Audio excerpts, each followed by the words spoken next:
It's not uncommon for Demiurge to weaponize royalty in the way of progress, but I never thought he'd go so far as to do so literally. Out of all the cruel and savage acts we've seen him commit so far, this has definitely gotta be one of the worst. I mean, sure, it wasn't technically him who swung Calca like a club, but it's hard to believe his summon came up with the idea himself. Now, this whole mid-invasion sequence was actually preceded by some pretty important cut content, since it should have been time spent introducing the characters most crucial to the Holy Kingdom. Like, the Queen's history and leadership was given context, Remedios' rash attitude was given justification, and her sister was far more valuable than the movie made her seem. It's those three who essentially run the Holy Kingdom together, so if you're curious to know more about them, Demiurge's invasion and their encounter with Yaldabaoth, stick around as we're gonna cover all of it. Let's get started. Part 2. The Invasion, covering the rest of Chapter 1 from Volume 12 of the light novel. With the Holy Kingdom's first and last line of defense demolished by Demiurge's magic, the Demi-Human Alliance was able to advance freely. It was an army totaling over 100,000, consisting of various species across 16 races. Such a force was enough for the Holy Kingdom to invoke the National Mobilization Order, calling every trained and able person to the front lines to fight. For a normal kingdom, this would have resulted in one massive army to go against the invaders, but because the kingdom was split by a bay dividing the nation into two, a mobilization of this size typically resulted in both a northern army and a southern one. They were two separate divisions responsible for protecting their own sides of the country. The northerners were stationed in the city of Carinthia, while the southerners the city of Debonay. Turns out the south wouldn't see nearly as much action as the north though, since the invaders were clearly heading to Carinthia. They were making their way to where the Holy Queen was located. Now, normally the Holy Kingdom was ruled by a king, but there were two reasons why the position was given to her. First, she possessed a beauty often considered to be Robol's greatest treasure. Combine that with her charm and determination, and many would consider her to be a real-life saint or angel. The second was her high aptitude as a faith-based magic caster, recognized early on for her proficiency with tier 4 spells by the age of 15. So, as a prodigy backed by the previous Holy King and the shrines, Calca had been maintaining her reign ever since. Most had no problems with the way she handled it, but there were still people who went to contest it. Coals that were smoldering before Demiurge had even got here. So, it's before we get to the whole club sequence with her that Calca would first be getting consulted by Remedios. This was before the invasion had reached them, and now they were planning on what to do next. Lots of lore was given for what Remedios was wearing, mainly because they were items of legend passed down for generations. Her sword was the sacred sword Saphirlicia, one of the 4 famous holy swords said to be counterparts to the 4 swords of darkness. These swords of darkness were possessed by one of the 13 heroes known as the Dark Knight, a person who could very well have been a player just like Ainz. The novel doesn't mention yet why this weapon is so special, but eventually we'll get into what exactly makes it so powerful. Just know where most other people would use it as a crutch, Remedios resolved to only use it when necessary. Now, the novel introduces Remedios as not only the commander of the Paladins, but also the strongest one to ever join their ranks, as well as Calca's close personal friend. In fact, it was her who provided the Queen the military backing she needed to maintain her authority. She was also a recipient of the 9 colors just like Orlando and Pavel. Beside her was her equally prestigious sister Kelart, a high priestess only 2 years younger. As the head of the church and the most powerful priest in the Holy Kingdom, she was capable of casting tier 4 spells as well. What was kept secret from the public though was the fact she could actually cast tier 5 too. Why would they do that? Well, everyone agreed it wasn't the best idea to have another prominent figure of power floating around. This could disturb the balance currently held in the kingdom, so it was politically wise to keep Kelart the way she was. It's also the reason she never became one of the 9 colors either. Still, her and her sister were considered geniuses, and together they were the right and left hand of the queen. Now, there were some nobles who weren't quite fond of their rise to power though, so throughout their reign, they were often subjected to some very harsh criticism. The most common was the way the Custodio sisters worked behind the scenes to bring Calca up, while the most unfavorable was the suggestion they were all in an inappropriate relationship together. Many rumors since have been able to be cleared no problem, but it was that last one that they couldn't seem to shake no matter how hard they tried. It stuck like glue simply due to the fact all three were unmarried and never went around with men. To switch things back to the problem at hand, the current leadership wasn't so much worried about the invaders coming to get them, but were rather concerned about how they were going to recover after. Unlike a normal war where the loser pays the winner compensation, beating the demi-humans meant they would get none of that. They did have the option to sell the demi-human gear to other countries, but furnishing the armories of neighbors wasn't the best idea while their own borders were weakened. This brought up the topic of the Sorcerer Kingdom, revealing the Custodio sisters' discontent towards them. Calca, however, didn't share that same sentiment, since as a fellow sovereign, she couldn't find fault with Ainz's leadership. If he was a king capable of caring for his subjects and giving them peace, then Calca saw no problem with the Sorcerer Kingdom, even if it was led by an undead. A compassionate undead was a concept the Custodios simply couldn't understand though, so their opinion wasn't gonna change no matter what Calca said. In the end, Calca would just tell them not to badmouth someone they've never met before. When it came to their plan to counter Yaldabaoth, their course of action depended on whether they could predict what the demi-humans were going to do next. Given there were numerous options the demi-humans could choose from, each required its own individual action plan. For the one the kingdom thought was most likely, their main efforts were being put into countering an encirclement. So that much was easy enough to handle, but the main problem lay in figuring out how to handle the demon leading the demi-humans. If they were to take into account the rumors Yaldabaoth had this mysterious power capable of breaching the wall in a single attack, well, that made defending a whole lot harder. To them, there was really no telling on what Yaldabaoth would do. Now, while Calca found all this pretty concerning, Remedios remained unfazed since using her head wasn't her strong point. All she thought about was dispensing justice, and anything else didn't really matter. Her sense of justice wasn't even one with gray areas either, since to her, her idea of it was the only correct one. So, say two children, one human and one demi-human, grew up in secret as friends. A regular adult would have a hard time executing the demi-human since the human child would be begging for their release. There was always the chance this demi-human grows up and kills a human, but right now they were just as innocent as the human child. So, in this situation, Calca knew she'd hesitate, but for Remedios, she would kill that demi-human no problem. To her, if it was what she believed was the right thing to do, she would do it.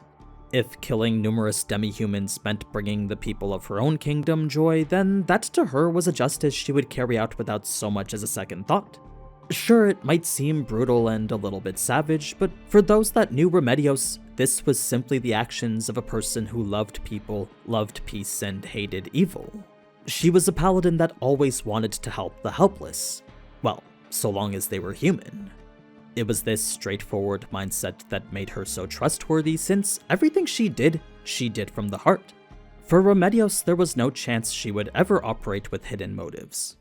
This was a fresh change compared to what Calca usually had to deal with, since as an heir with numerous siblings all vying for the throne, it was only natural deceit and quarrel be commonplace. In fact, it was so bad that the only blood relative she could trust was her older brother Caspond. So, it was when Remedios came around to switch things up that was very much like a breath of fresh air for her. The discussion would then continue on about Yaldabaoth. It would briefly mention the crown Calca wears, enabling her to use the great ritual spell only those of her bloodline can use, then proceed into the National Mobilization Order. This was an order not even high-ranking adventurers were immune to, so that gave hope that the kingdom might have enough power to beat Yaldabaoth. I mean, if an adamantite adventurer had done it once before, then who's to say that they couldn't do it either? They were, after all, on par with adamantite adventurers too. In any case, with all this talk of Yaldabaoth spurring so many different topics, someone pitched the idea that he might be responsible for the missing villagers too. This had happened quite some time ago, but there were a few instances of entire village populations just straight up disappearing. No clues could be found as to where those villagers went, but if anyone was to know, perhaps it was Yaldabaoth. So Remedios figured it was best to interrogate him before they killed him. It was shortly after this that the invasion bell would finally be rung, indicating Yaldabaoth had finally arrived. Not only that, he was already inside the city, tearing through the streets with his army of demons and demi-humans.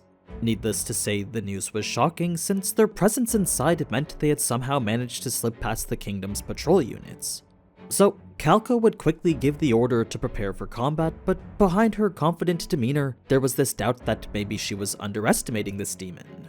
She certainly knew that he was powerful, but what plagued her mind was the thoughts that maybe it was a mistake to think they could win in the first place. She began to think perhaps it was better to retreat and gather more intelligence first. This apprehension was quickly dismissed though, since if they didn't fight now, their chances of winning would only get slimmer. Not only that, but a retreat here would only mean the death of a lot of her people.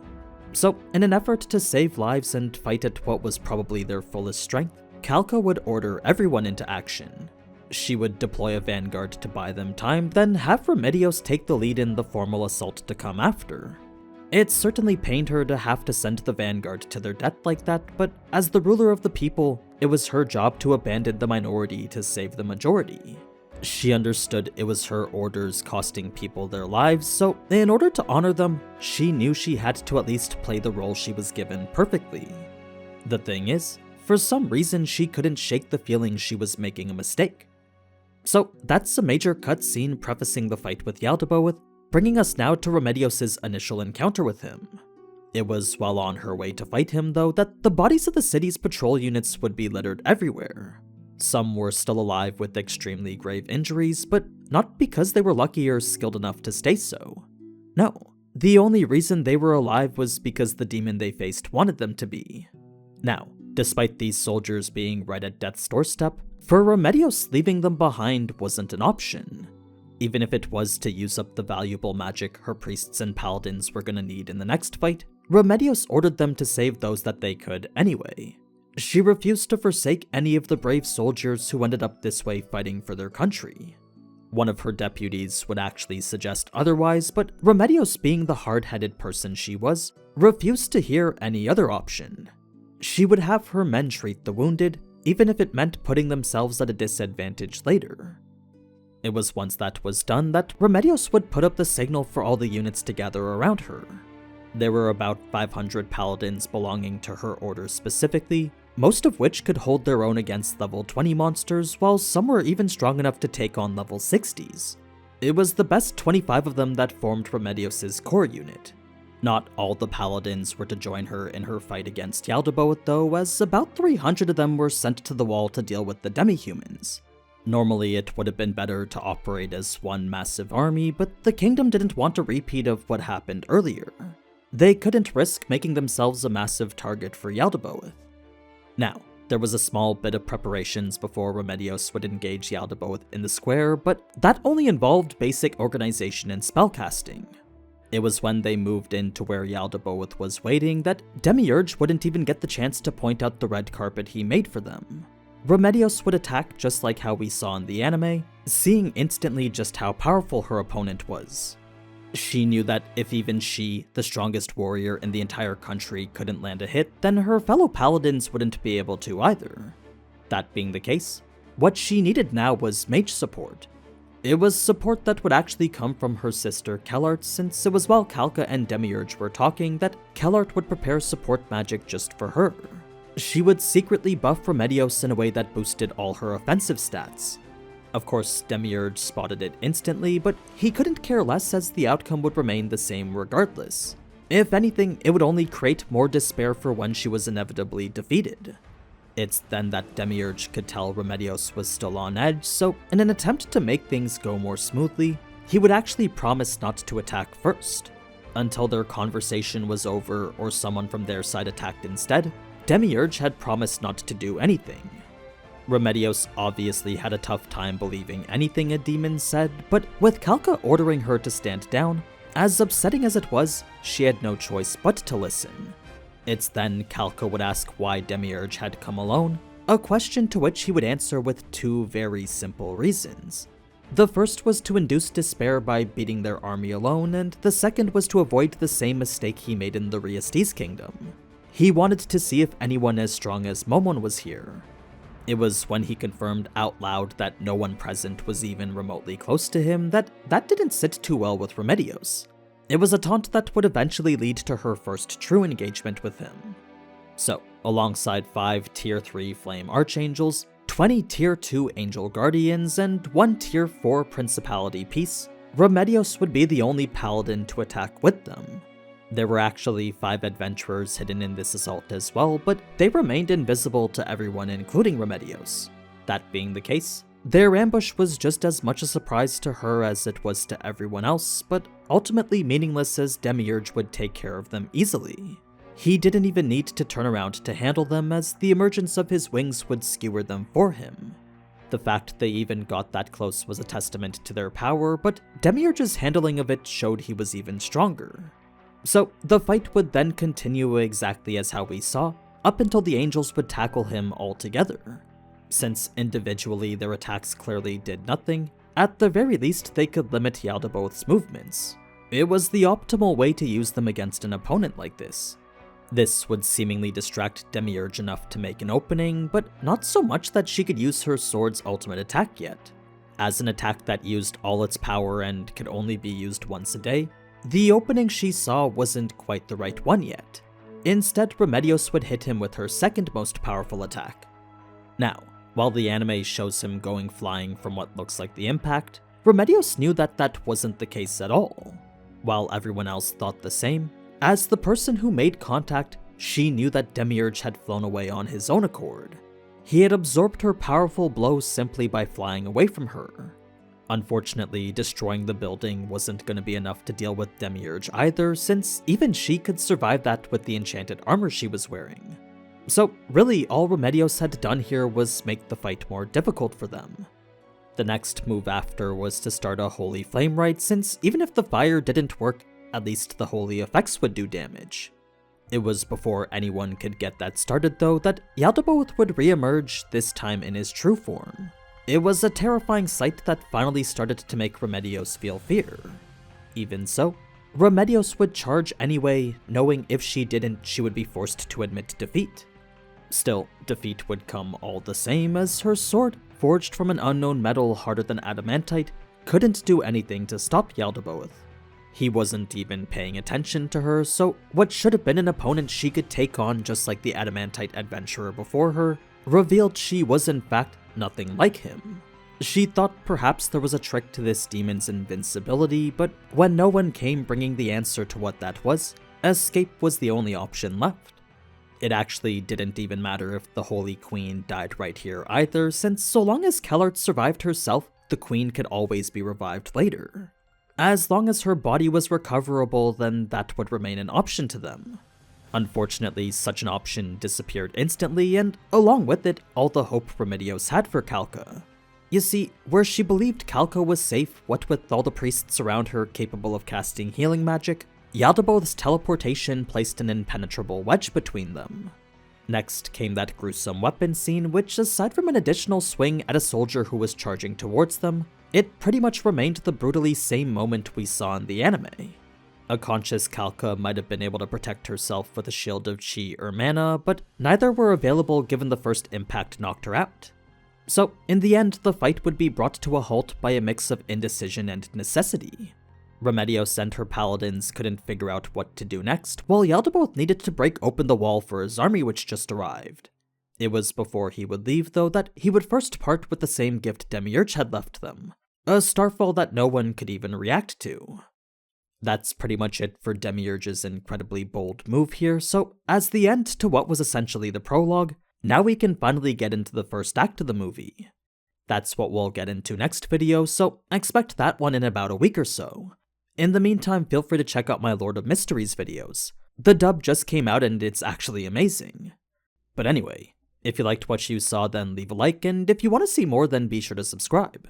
Until next time though, ciao.